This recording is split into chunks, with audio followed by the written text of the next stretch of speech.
Good evening, नमस्कार, जय हिंद, मैं संदीप सिवाज स्वागत करता हूं आप सभी बच्चों का आपके बेहतरीन और शानदार प्लेटफॉर्म पर। उम्मीद करता हूं आपका परिवार एकदम स्वस्थ होगा, तंदुरुस्त होगा और यूपीएसआई की तैयारी में आप लोग जी जान से जुटे हुए होंगे। तो जितने भी बच्चे मेरे साथ आज के सेशन में लाइव जुड़ते जा रहे हैं, एक बार फटाफट मेरे को बता दीजिएगा ऑडियो वीडियो परफेक्ट है, ओके है और सब कुछ परफेक्ट है। तो बच्चों स्टार्ट करते हैं आज का अपना सेशन बिना किसी देरी के। आप सभी को पता होगा कि हम फिजिकल फीचर ऑफ इंडिया के अंदर में दोस्त 3 पार्ट कंप्लीट कर चुके हैं, उत्तर के पर्वतीय प्रदेश, मध्यवर्ती मैदान और पश्चिम का मुस्तलीय प्रदेश। बेटा आज हम जो डिस्कस करेंगे वो सबसे बड़ा जो हमारा फिजिकल रीजन होगा, भौतिक क्षेत्र होगा, जिसका नाम है पेनिनसुलर इंडिया, उसको डिस्कस करेंगे। तो सारे के सारे बच्चे हेडिंग डालिएगा पेनिनसुलर इंडिया।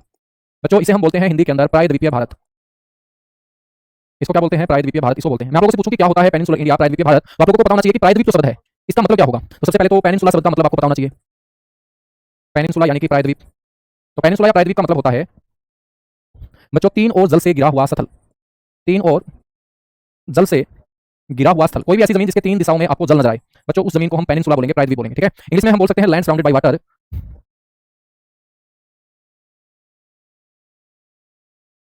On 3 side.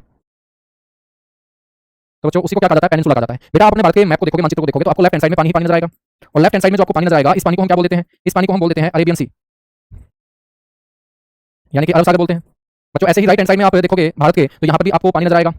और आपसे मैं पूछ लूं कि राइट हैंड साइड में ये जो पानी है बच्चों, इसको हम किस नाम से जानते हैं? तो आप बोलोगे कि सर इसको हम जानते हैं बंगाल की खाड़ी से, या बे ऑफ बंगाल बोल सकते हैं, शॉर्ट फॉर्म में बीओबी इसे बोल दिया जाता है, बंगाल की खाड़ी। बच्चों अरब सागर हो या बंगाल की खाड़ी हो, आपको ये पता होना चाहिए कि किसका हिस्सा है। तो नीचे की तरफ जो आप लोगों को सागर नजर आएगा, इस सागर को हम बोलते हैं इंडियन ओशियन, यानी कि हिंद महासागर बोलते हैं। और पृथ्वी के ऊपर 5 महासागरों में एकमात्र ऐसा महासागर है जिसका नाम किसी देश के नाम पे है और उसको हम हिंदुस्तान बोलते हैं। बेटा ये जो हिंद महासागर है इसको पहले रत्नाकार महासागर के नाम से भी जाना जाता था, तो ये हिंद सागर का नाम है रत्नाकर महासागर। बेटा जब कोई भी जमीन हम देख रहे हैं और भारत की ये जमीन बच्चों जिसके पूर्व में भी पानी है, पश्चिम में भी पानी है और दक्षिण में भी पानी है, तो 3 दिशाओं में जब पानी आ चुका है तो ये ऊपर वाला भाग में दोस्त जमीन के साथ जुड़ा हुआ है। तो एक ऐसा क्षेत्र जिसकी 3 दिशा में पानी हो और एक दिशा में जमीन हो, उसी को बोला जाता है पेनिनसुला यानी कि प्रायद्वीप। बच्चों हम बात करें तो दुनिया के अंदर सबसे बड़ा जो प्रायद्वीप है वो कौन सा है? आपसे कोई पूछ ले कि भाई लार्जेस्ट पेनिनसुला, सबसे बड़ा प्रायद्वीप इस पृथ्वी के ऊपर, यहां हम बात करें विश्व में सबसे बड़ा जो प्रायद्वीप है बेटा उसका नाम है अरेबियन पेनिनसुला यानी कि अरब प्रायद्वीप। उसको हम क्या बोलेंगे? अरेबियन पेनिनसुला बोल देंगे।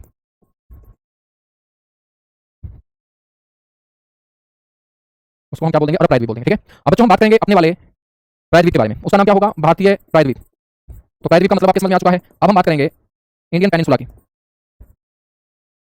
तो सबसे पहले तो आपको बताना चाहिए कि जो अपना भारतीय प्रायद्वीप है बेटा, इसकी जो आकृति है वो कैसी है। तो देखिएगा इस तरीके का आपको नजर आएगा और ये जो आपको नजर आ रहा है इसी को प्रायद्वीप भारत बोलते हैं, हम पेनिनसुलर इंडिया बोलते हैं। और बेटा आपकी आंखें साफ साफ देख भी पा रही होंगी कि ये जो आकृति होती है इसी आकृति को हम ट्रायंगुलर बोलते हैं, त्रिभुजाकार। तो सबसे पहला ही क्वेश्चन बनता है कि प्रायद्वीप भारत की आकृति कैसी है। तो आप बोलेंगे कि इसकी जो शेप है यानी आकृति बेटा वो ट्रायंगुलर है, यानी कि हम बोल देंगे त्रिभुजाकार है। हम बात करें तो ये जो भारतीय प्रायद्वीप बच्चों इसका जो निर्माण हुआ, इसका जो फॉर्मेशन हुआ वो कैसे हुआ? तो आपको ध्यान रखना है कि ये बच्चों गोंडवाना लैंड का हिस्सा रहा है। ये किसका हिस्सा रहा है? गोंडवाना लैंड का मेरे दोस्त हिस्सा रहा है। और गोंडवाना लैंड किससे लगा हुआ था? पेंजिया से लगा हुआ था। तो गोंडवाना लैंड से ही अलग होकर मेरे दोस्त इस भाग का क्या हुआ? निर्माण हुआ। ये जो हम पढ़ रहे हैं पेनिनसुलर इंडिया, आपसे पूछा जा सकता है कि बताइएगा इसका जो एरिया है बच्चों, क्षेत्रफल है वो कितना है? तो आप बोल देंगे कि पेनिनसुलर इंडिया का जो एरिया है वो 16 लाख वर्ग किलोमीटर है। और बच्चों इतने एरिया के साथ ये भारत का सबसे बड़ा फिजिकल रीजन है, लार्जेस्ट फिजिकल रीजन। हम बोल देंगे भारत का सबसे बड़ा भौतिक क्षेत्र है ये, भारत का सबसे बड़ा भौतिक क्षेत्र। बच्चों हम बात करें तो भारत का एरिया कितना है? 32,87,263। तो बच्चों आधा जो एरिया है वो किसके पास है? पेनिनसुलर इंडिया के पास। तो ये भारत का सबसे बड़ा क्या हो जाएगा? भौतिक क्षेत्र हो जाएगा, है ना। हम बात करें तो यहाँ पर किस तरीके की चट्टानें बच्चों आपको मिलेंगी? तो यहाँ पर आपको चट्टानें मिलेंगी इग्नियस और मेटामॉर्फिक। यहाँ हम बोल सकते हैं मेरे दोस्त आग्नेय व कायांतरित, यहाँ हम बोल सकते हैं रूपांतरित। ठीक है, और ये जो चट्टानें हैं ये धरती के ऊपर सबसे पहले बनी। तो बच्चों ये आपका पेनिनसुलर इंडिया आर्कियन चट्टानों से बना है। बड़ा इंपॉर्टेंट क्वेश्चन है, आर्कियन चट्टानें कौन सी हैं? जब हमारी पृथ्वी का निर्माण होना स्टार्ट हुआ था बेटा उसी समय आपको ये पता होना चाहिए कि इसका निर्माण होना स्टार्ट हुआ था और उन चट्टानों को हम आर्कियन चट्टानें बोलते हैं। आपसे कोई पूछ ले कि भाई इसकी औसत ऊंचाई कितनी है, एवरेज हाइट, तो आप बोलेंगे 600 से 900 मीटर। तो बेटा 600 से 900 मीटर जो है वो पेनिनसुलर इंडिया की क्या है? हाइट है। आपको ये भी पता होना चाहिए कि भारत का सबसे प्राचीनतम भाग है, क्योंकि गोंडवाना लैंड बहुत प्राचीन भूमि है बच्चों और गोंडवाना लैंड से ही अलग हुआ है। तो भारत का ये सबसे प्राचीनतम क्या हो जाएगा? भाग हो जाएगा। भारत का सबसे प्राचीनतम भाग होगा, हम बोल देंगे इंग्लिश के अंदर ओल्डेस्ट पार्ट ऑफ इंडिया। ठीक है, यहाँ तक चीजें क्लियर हुई। अब बच्चों जो यहाँ हम पढ़ रहे हैं पेनिनसुलर इंडिया, इस पेनिनसुलर इंडिया को अच्छे तरीके से डिस्कस करने के लिए बच्चों इस पेनिनसुलर इंडिया के अंतर्गत जितने भी ऊंचे स्थान आएंगे उनको हम 2 भागों में तोड़ के चलेंगे। एक भाग में मैं सारे के सारे आपको पहाड़ और पहाड़ियां पढ़ाऊंगा और बच्चों एक भाग के अंदर मैं आपको सारे के सारे पठार पढ़ाऊंगा। ठीक है, तो इसको हम 2 भागों में तोड़ के चलेंगे। एक भाग में तो हम डिस्कस करेंगे बेटा जो माउंटेन्स होंगे उनके बारे में। आज तो तुम्हें मजा आ रहा होगा ना, क्योंकि मैं लिख के पढ़ा रहा हूं। बहुत सारे बच्चों की ख्वाहिश रहती है कि सर जी आप लिख के पढ़ा करो बेटा पर्वत के साथ साथ एक साइड प्लेट्यू। तो कुछ बच्चों को ये लगता होगा कि यार सर लिख के पढ़ाया ना तो क्या आपका सिलेबस पूरा ना हो। बेटा सिलेबस हर हाल में पूरा होगा, टेंशन मत लो तुम। ठीक है, लेकिन बहुत सारे ऐसे बच्चे तो पहली बार पढ़ रहे हैं, अच्छे नोट्स बनाना चाहते हैं, ज्योग्राफी को बहुत अच्छे तरीके से वो समझना चाहते हैं और ज्योग्राफी से वो प्यार करना चाहते हैं, क्योंकि एक ऐसा सब्जेक्ट है जो एक बार बच्चों दिमाग में छपना स्टार्ट हुआ बुढ़ापे तक तुम भूल नहीं पाओगे। हाँ बिल्कुल संजीव कुमार भाई, बिल्कुल बहुत बढ़िया बहुत बढ़िया। सर जी क्वेश्चन भी करवाएगा बेटा, बिल्कुल क्वेश्चन भी करवाएंगे आप लोगों को। माउंटेन्स के अंदर कौन कौन से माउंटेन्स यहाँ पर पढ़ेंगे बेटा? याद रखेंगे माउंटेन्स के अंदर एक तो हम पढ़ेंगे यहाँ पर अरावली, एक हम पढ़ेंगे विंध्याचल। जब भी हम राष्ट्रगान गाते हैं बच्चों तो विंध्याचल पर्वत का नाम राष्ट्रगान में आता है, बिल्कुल आता है। विंध्याचल के बाद हम बात करेंगे सतपुड़ा की, बेटा सतपुरा के बाद हम बात करेंगे नीलगिरी की। नीलगिरी हम बात करेंगे इसके बाद कुछ पहाड़ियों की, जिसके अंदर गिरनार पहाड़ी आपको पढ़ाऊंगा मैं। गिरनार पहाड़ी के साथ साथ बेटा मैं आपको अजंता की पहाड़ी भी पढ़ाऊंगा, जो महाराष्ट्र के अंदर है, तापी नदी के दक्षिण में स्थित है अजंता पहाड़ी, जो जानी जाती है गुप्तकालीन चित्रों के लिए। अजंता पहाड़ी के साथ साथ हम यहाँ पर पढ़ेंगे बच्चों पूर्वी घाट, यानी ईस्टर्न घाट इसको इंग्लिश में बोल देंगे। और ईस्टर्न घाट के साथ साथ एक घाट हमारा कौन सा हो जाएगा, वेस्टर्न घाट, यानी कि इसको बोल देंगे बेटा पश्चिमी घाट। क्या बोलेंगे हम इसको बोलेंगे पश्चिमी घाट। ठीक है, ये सारे के सारे हम पढ़ने वाले हैं माउंटेन्स के अंदर। बच्चों माउंटेन्स और प्लेटू में क्या डिफरेंस होगा, बेटा माउंटेन्स हो या हिल्स हो, पहाड़ी हो या पर्वत हो, उनकी क्या होती है, पीक होती है, चोटी होती है हमेशा। ठीक है, लेकिन जो प्लेटू होंगे तो ये आपको पता होना चाहिए कि इनकी चोटी नहीं होती है। चोटी मतलब पीक नहीं होती है। क्यों नहीं होती पीक, वो इसलिए नहीं होती क्योंकि ऊपर से क्या होते हैं बेटा, फ्लैट होते हैं, समतल होते हैं ये। और जब ये ऊपर से फ्लैट होते हैं तो इसका मतलब ये पर्वत इतने ऊंचे भी नहीं होते जितने पर्वत ऊंचे होते हैं, लेकिन ऊंचाई भी इतनी ज्यादा नहीं होती। और जब ऊपर से फ्लैट होते हैं तो आराम से लोग यहाँ पर अपने घर बना के ऊंचाई पे निवास करते हैं, रहते हैं। प्लेटू की जो इंपॉर्टेंस है हमारी लाइफ में वो क्या होती है, ये सोर्स ऑफ मिनरल्स होते हैं, तो बच्चों खनिजों का स्रोत होते हैं। तो हमारी लाइफ के अंदर प्लेटू की जो इंपॉर्टेंस होगी वो क्या होगी, ये सोर्स ऑफ मिनरल्स हैं, खनिजों के क्या होंगे, ये स्रोत होंगे। बेटा यहाँ प्लेटू के अंदर बहुत सारे हम प्लेटू पढ़ेंगे, पठार पढ़ेंगे। जैसे हम बात करेंगे यहाँ पर दक्कन का पठार, मालवा का पठार, बेटा बुंदेलखंड का पठार, बुंदेलखंड का पठार, बुंदेलखंड से मिलता जुलता नाम है बुंदेलखंड। बच्चों हम बात करेंगे यहाँ पर धारवाड़ का पठार, हम बात करेंगे यहाँ पर रांची का पठार, हम बात करेंगे यहाँ छोटा नागपुर का पठार, हम बात करेंगे बेटा यहाँ पर मेघालय का पठार, जहाँ पर मैं आप लोगों को गारो खासी जयंतिया नाम की 3 पहाड़ियां पढ़ाने वाला हूँ, जो दुनिया में सबसे ज्यादा वर्षा के लिए जिम्मेदार है। हम बात करेंगे बेटा यहाँ कोरोमंडल पठार की। कौन से पठार की, कोरोमंडल पठार की। कीजिएगा फटाफट नोट, और नोट करने के बाद लिखिएगा, ठीक है ना।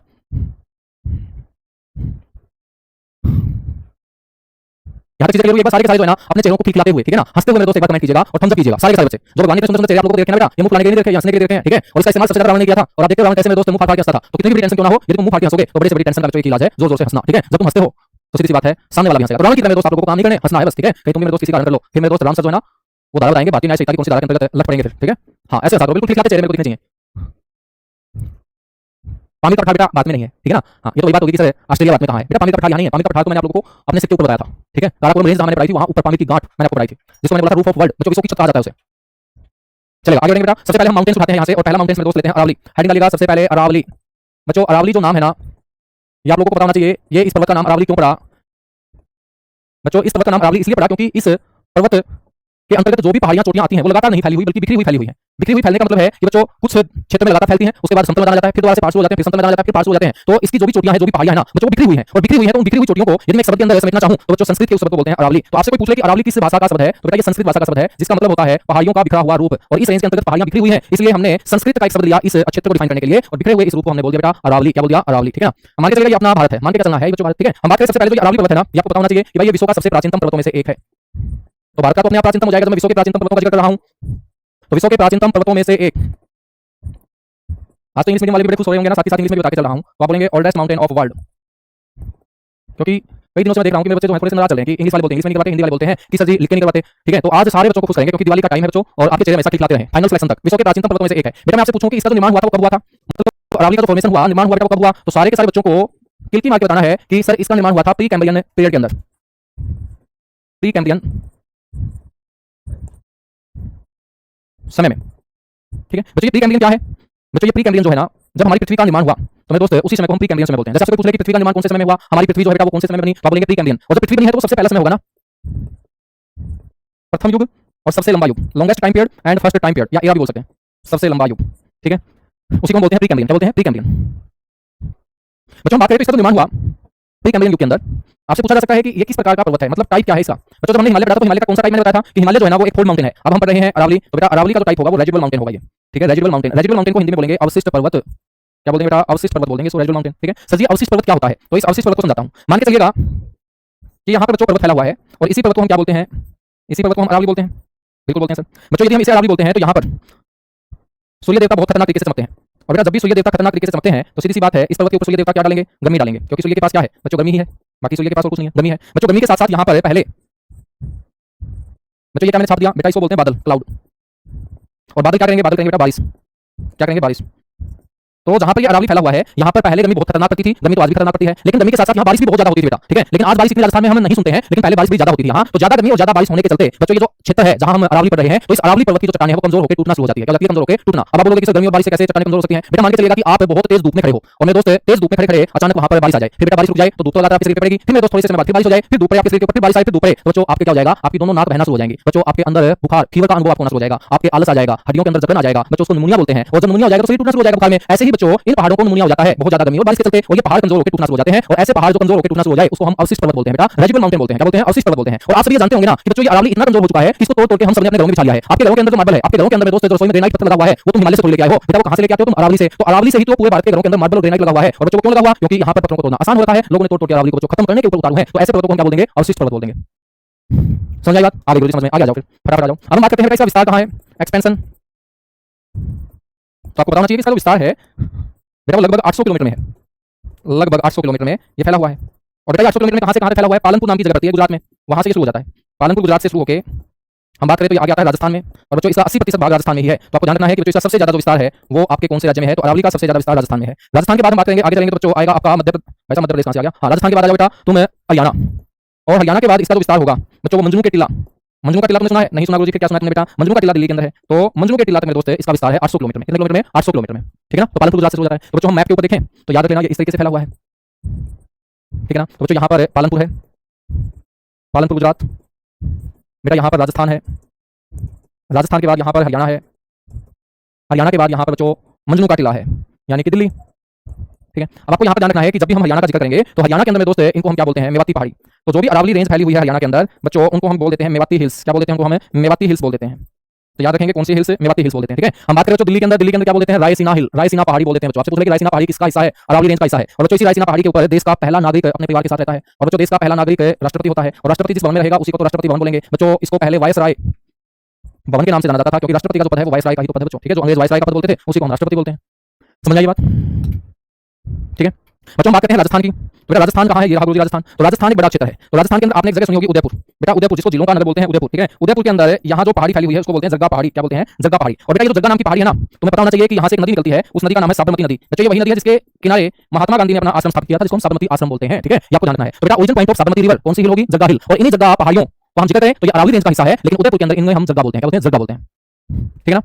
हम बात करें बच्चों राजस्थान का एक और इलाका जिसमें आपने सुना होगा सिक्कर। सिक्कर सुना है तुमने? बिल्कुल सुना है। और सिक्कर के साथ ही बच्चों अलवर भी सुना होगा? बिल्कुल सुना है गुरुजी। तो सिक्कर और अलवर के अंदर बेटा यहाँ जो पहाड़ी है उसे हम बोलते हैं हरसनाथ पहाड़ी। कौन सी पहाड़ी बोलते हैं? हरसनाथ पहाड़ी बोलते हैं। तो ये आपको बताना चाहिए कि सिक्कर और अलवर के अंदर अरावली रेंज की जो पहाड़ी है उनको हम बोलते हैं हरसनाथ की पहाड़ी, हरसनाथ की पहाड़ी। ठीक है ना? थैंक यू भाई। उमर खान, नेहा मोया, नीति यादव, संदीप शर्मा, शालू, संजय कुमार राठौड़, बहुत बढ़िया भाई। एक बार सारे बच्चों मेरे को पहचान करवा दीजिएगा आप उत्तर प्रदेश में कहाँ से जुड़े हुए बच्चों, ताकि उत्तर प्रदेश में कभी आऊँ और तुम वर्दी में मिलो तो कम से कम मेरे दोस्त आप पहचान लो। और तुम चालान तो शायद नहीं काटोगे, या काट दोगे? तुम काट देंगे ना? तुम बोलोगे कि सर पढ़े थे तो पैसा देके पढ़े थे। ठीक है? तो सर चालान तो कटेगा ही कटेगा है बेटा। चलेगा। अब हम आगे बढ़ते हैं। बच्चों आपसे कोई पूछ ले कि भाई ये जो अरावली रेंज आप पढ़ रहे हो तो यहाँ से कोई नदियां भी बहती हैं क्या? बिल्कुल बहती है बेटा।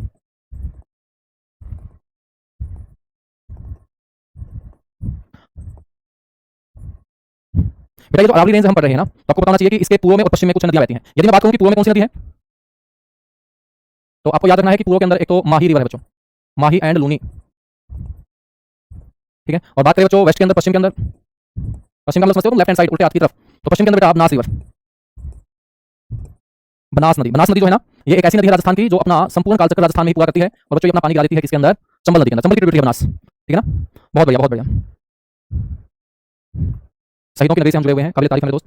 बच्चों ये अरावली रेंज जो हम पढ़ते आ रहे हैं, आपसे कोई पूछ ले कि बताइएगा अरावली जो रेंज है इसकी हाईएस्ट पीक कौन सी है?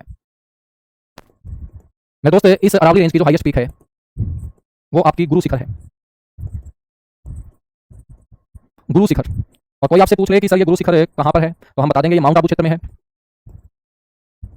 और आपसे बेटा कोई ये पूछ ले कि बताइएगा माउंट आबू क्षेत्र कौन से डिस्ट्रिक्ट में है, तो हम बोल देंगे कि सर ये सिरोही डिस्ट्रिक्ट में है, सिरोही डिस्ट्रिक्ट, सिरोही जिला। और बेटा आपसे कोई पूछ ले कि ये डिस्ट्रिक्ट कौन से स्टेट में है, तो हम बोल देंगे कि गुरुजी राजस्थान का डिस्ट्रिक्ट है सिरोही, जिसके अंतर्गत आता है माउंट आबू क्षेत्र। और माउंट आबू क्षेत्र के अंदर ही ये जो चोटी है गुरु शिखर ये स्थित है। और इसकी जो हाइट है वो 1722 मीटर है बच्चों। 1722 मीटर के साथ ये पश्चिम भारत की भी सर्वोच्च चोटी हो जाएगी, highest peak of western India. तो बच्चों लेफ्ट हैंड साइड में जो भी पहाड़ हम पढ़ेंगे, पश्चिम में जो भी पहाड़ हम पढ़ेंगे, तो उसकी सर्वोच्च चोटी आपकी क्या हो जाएगी? हाईएस्ट ऑफ वेस्टर्न इंडिया जो हो जाएगी गुरु शिखर। बेटा ये जो माउंट आबू क्षेत्र हम पढ़ रहे हैं ना, तो इस माउंट आबू क्षेत्र को हम क्या बोलते हैं? Shimla of Rajasthan, Shimla of Rajasthan. बेटा इसको बोलते हैं राजस्थान का शिमला, क्योंकि राजस्थान का सबसे ऊंचा क्षेत्र है और ऊंचाई के कारण ही इसकी तुलना शिमला के साथ की गई। और राजस्थान में यदि अपने को कम गर्मी देखनी है तो माउंट आबू क्षेत्र हम जा सकते हैं। माउंट आबू क्षेत्र में आप मेरे दोस्त टूरिस्ट एरिया होगा बच्चों। इस माउंट आबू क्षेत्र के अंदर हम एक लेक भी पढ़ते हैं जिसका नाम है नक्की लेक। कौन सी झील पढ़ते हैं बच्चों? नक्की झील पढ़ते हैं गुरुजी। बच्चों ये जो नक्की झील है ना, ये एक वोल्केनिक लेक है। कैसी लेक है बेटा? ये आपसे कोई इसका टाइप पूछ ले तो आप बोलेंगे ये एक वोल्केनिक लेक है, यानी कि ज्वालामुखी से बनी हुई झील है।